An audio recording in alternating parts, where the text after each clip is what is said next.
కలియుగంలో మన ప్రస్థానం చూసుకున్నట్టయితే మీరు బాగా గమనించాలి. కడుపులో ఒక తల్లి కడుపులో పుట్టిన 4 అన్నదమ్ములు, లేక 2 అన్నదమ్ములు, లేక ఇంకెవరైనా సరే, అంటే అన్నదమ్ములని మనం చూసుకుంటాం. ఒకరు ఇద్దరు కాదు, అంటే 3 అన్నదమ్ములు, 2 అన్నదమ్ములు, 4 అన్నదమ్ములు, ఇంకా సంతానం పెద్దదైనా సరే.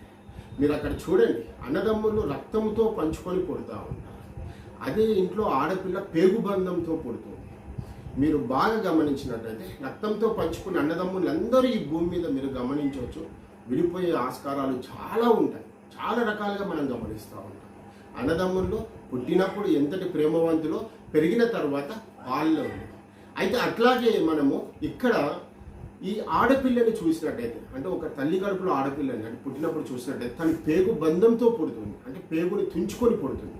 కాబట్టి ఈ భూమండలం మీద ఎక్కడైనా చూడండి అన్నదమ్ములు విడిపోయే సందర్భం ఉంటుంది, కానీ ఒక ఆడపిల్ల విడిపోయే సందర్భం మనకి ఎక్కడా కనిపించదు. ఒకవేళ ఆడపిల్ల విడిపోయినట్టు కనిపించినా, చరిత్రలో మీకు కనిపించినా, ఆ కుటుంబం మీద ఎల్లవేళలా ప్రేమ చూపిస్తుంది. అంటే ఆ కుటుంబానికి తన జీవితాన్ని సర్వస్వం దానం చేసే ప్రేమను చూపిస్తూ ఉంటుంది. మీరు చూడండి, మీరు బాగా గమనిస్తే అన్నదమ్ములు కొట్టుకుంటే బద్ధశత్రువులుగా మారిపోతారు.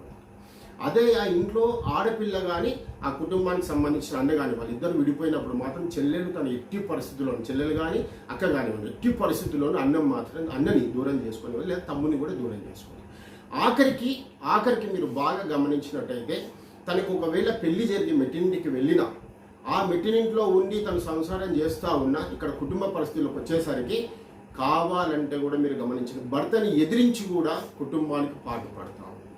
అది పేగుబంధం, రక్త సంబంధం, పేగుబంధం. అందుకే ఇక్కడ చెల్లెలు మీకు రక్షగా, నేను నీకు రక్షగా ఉంటాను అన్నయ్య అని చెప్పి ఎల్లప్పుడూ కట్టే ఆ రాఖీ ద్వారా నీకు ఈ బంధాన్ని తెలియజేస్తుంది.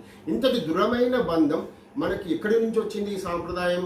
చూడండి, దేవతల నుంచి మొదలై ఈరోజు కలియుగం, అంటే సత్యయుగం నుంచి కలియుగం దాకా ఇది కొన్ని వేల లక్షల కోట్ల సంవత్సరాల నుంచి మనకి ఇలాంటి ఇతివృత్తాసం, అంటే ఇంత పెద్దటి బలమైన సాంప్రదాయం మన ముందుకు వస్తూ ఉంటుంది.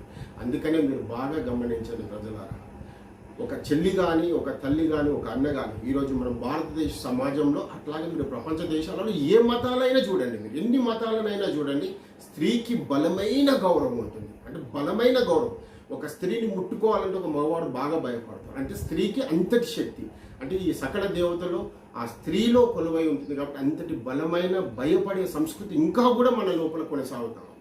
కాబట్టి స్త్రీని గౌరవిద్దాం, బలమైన పునాదులు వేద్దాం స్త్రీకి. ఈ భారతదేశంలో స్త్రీకి బలమైన సాంప్రదాయం ఉందని తెలియజేస్తూ మళ్ళొకసారి అందరికీ కూడా రాఖీ పౌర్ణమి శుభాకాంక్షలు. నమస్తే, మీ పృథ్వీరాజ్. 2028 షాద్నగర్ నియోజకవర్గ ఎమ్మెల్యే అభ్యర్థిగా పోటీ